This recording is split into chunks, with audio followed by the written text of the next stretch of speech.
Hi, I'm Ryan Baker and this is Big Day in Education. Today we're going to continue Miscellaneous Week with a discussion of hidden Markov models.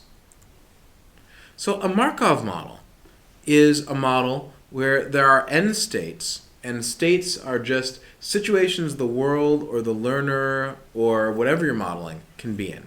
So for example, a learner might be bored, frustrated, confused, engaged. And the agent or world, the learner, is only in one state at a time. So you're either bored or frustrated or engaged or whatever. And at each change in time, the system can change state. So every time time goes forward, every time time clicks forward, be it every 20 seconds or year or whatever, the system can change from being bored to frustrated. And based on the current state, there's a different probability for each next state. So perhaps the probability of going from confused to frustrated is higher than the probability of going from engaged to frustrated. So take an agent with three states, A, B, and C. And the agent can either be in A, B, and C. The student can either be bored, frustrated, or confused. And from the A state, the student can go back to the A state, can stay in the A state. That's called a self-transition. Or they can go to B, or they can go to C. And there'll be a different probability of each of these. For example, maybe there's a 50% chance a student A goes to B, a 30% chance a student A stays in A, a self-transition, or a 20% chance the student in A goes to C. And then we have transitions out of each of the other ones as well. B might have a chance of 30% of going to A, a chance of 30% of staying in B, or a chance of 40% in going to C, and C will have its own transitions as well. And one other example that might be worth looking at is sometimes there'll be what's called a terminal state, which is a state you never get out of. So let's say B was the terminal state. In that case, there'd be a 100% chance of B going to B and a 0% chance of B going to any of the other ones. Now, Markov models make what's called the Markov assumption. And the model I just showed you has that assumption. It's the assumption that for predicting the next state, only the current state matters. So what was happening 2 times ago is completely irrelevant to what's going to happen now. Now this is often a wrong assumption. For example, knowing how long you've been bored will probably give information about how likely you are to stay bored. But, as with most wrong assumptions, it's a nice way to simplify the math and reduce overfitting. As always, all models are wrong, some models are useful. So in a hidden Markov model, called an HMM, which is an extension of the Markov model, there are again end states, and the world or learner is in only one state at a time. At each change in time, the system can change state, and based on the current state, there's a different probability for each next state. So far it's exactly the same as just a regular old Markov model, but here's the difference. In an HMM, we don't know the state for sure. We can only infer it from the student's behaviors and our estimation of the previous state. So in other words, within an HMM, the state is hidden. That's why it's called a hidden Markov model. And we have to try to guess the state based on various information. So for instance, let's take that A, B, C we saw earlier, and let's add behavior. Let's say there's only one behavior. Either the student gets something right or they get it wrong. Well then, from each of these 3 states, A, B, and C, there's a certain probability that the student will omit the behavior. For example, maybe if the student's in state A, there's a 50% chance they'll omit the behavior of getting it wrong. If they're in state B, there's a 10% chance they'll omit the behavior of getting it wrong. And if they're in C, there's a 70% chance they'll omit the behavior of getting it wrong. So how do we figure out what state the student's in a hidden Markov model? Well, we can estimate the state based on the behaviors we see and based on the probability of each previous state they were in. So what is the probability that the state is X given, first, the probability of the behavior seen, where the state X, second, the probability of each possible prior state, which we already know, and third, the probability of the transition to X from each of those possible prior states. So in other words, is it that this behavior we saw happens a lot when you're in X, and X would be a relatively likely state to be in based on what we think beforehand?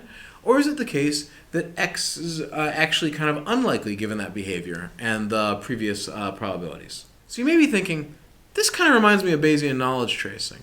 And if you're thinking that, you're absolutely right, because Bayesian knowledge tracing is a simple hidden Markov model. In Bayesian knowledge tracing, there are 2 states, known and unknown. And the world or learner is only in one of those 2 states at a time. Either the learner knows the skill or they don't know the skill. We don't know the state for sure. We can only infer it from the student's correctness, the behavior, and our estimation of the previous probability of known versus unknown. So at all times, the student has a probability of known, and 1 minus that probability is the probability of unknown. And from those probabilities and the correctness and the probability the student learned on the previous attempt, we can make inference about whether the student knows the skill. At each change in time, at each opportunity to practice the skill in this case, the system can learn. That is to say, it can go from the unknown state to the known state. And based on the current state, there's a different probability for each next state. From unknown to known, there's the probability of P of t that you'll go from unknown to known, and 1 minus P of t that you'll stay in unknown. But from known, in Bayesian knowledge tracing, the classic variant, not the forgetting variant that some folks have talked about, there's a probability of known from known, which is to say, once you're in known, there's a probability of 1 you stay in known. So you never get out of known once you're in it. But the probability you're in known versus known will slowly shift, typically, from unknown to known. Now you may remember from our discussion 4 weeks ago that fitting Bayesian knowledge tracing is hard. There's actually been a lot of work at trying to fit the parameters for Bayesian knowledge tracing, and that's a really simple hidden Markov model. So as you can probably guess, fitting HMMs is no easier. There's often a lot of local minima. Some folks have argued the local minima don't matter all that much, but you want to get to a good model, if not the very optimal model.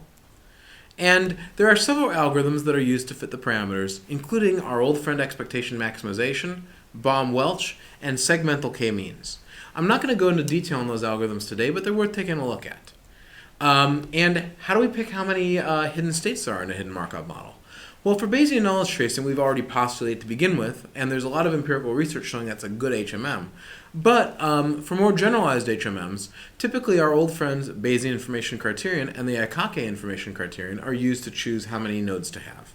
And people will do things like randomized restarts and do EM for each of the randomized restarts, and for each number of possible hidden states, figure out what the best model is. It's worth noting, even if you have lots of behaviors, you can set one behavior to each state, or you can simply say each state has a set of behaviors and a probability for each of the behaviors. And some behaviors are more common from certain states than others, but you can still see, through things like slip and guess, behaviors other than what you might expect.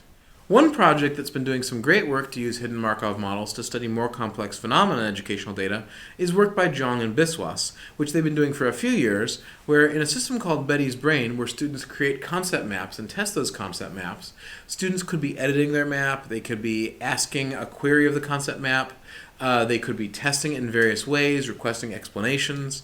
And the system sets a set of different hidden states, which mostly correspond to a single activity, but one of them at the bottom center you'll see corresponds to multiple, and look at what the students' transitions are between different activities. And they actually look at students in different conditions of the systems and students of different ability levels and look at how their transition maps differ. It's really cool work. Another example is work by Christy Boyer, James Lester, and their colleagues looking at patterns and dialogue acts between students and human tutors. And in this system, there's a lot of different behaviors that the tutor and the human can engage in and transitions between them. On this graph, you'll see that the thicker lines represent more common transitions. And there are 5 states, including the tutor lecturing, mostly, but other behaviors can happen during that, the tutor lecturing but also probing the student, the tutor giving feedback, the student reflecting, and the tutor working to create grounding, common ground and understanding between the tutor and the student. Each of these 5 hidden states actually represents different behaviors with different probability distributions of what can occur. And this work by Boyer and Lester has actually led to other researchers looking at some of the same issues and trying to model the patterns that human tutors engage in towards trying to create online learning environments that behave more like expert tutors. In another example, Fincham and his colleagues studied patterns and tactics during online learning sessions. They distilled 8 tactics for sessions, focusing on videos, summative assessments, formative assessments, content access, metacognitive actions, and 3 behavior blends. And then they fit a hidden Markov model to find common transitions between the tactics. For example, they found that a content access session was much more frequent after a formative assessment session than after, say, a video watching session. So hidden Markov models are a powerful tool. They can be used to study the transitions between states and/or behaviors in relatively complex systems, and they can be used to estimate what state a learner or other agent, you can imagine modeling the teacher, Boyer and Lester model the expert tutor, modeling what state the learner is in. So from this we can try to predict what the learner will do next in a relatively complex or relatively simple suite of behaviors and possible states. So that concludes our discussion of hidden Markov models. In our next lecture, we'll talk about reinforcement learning.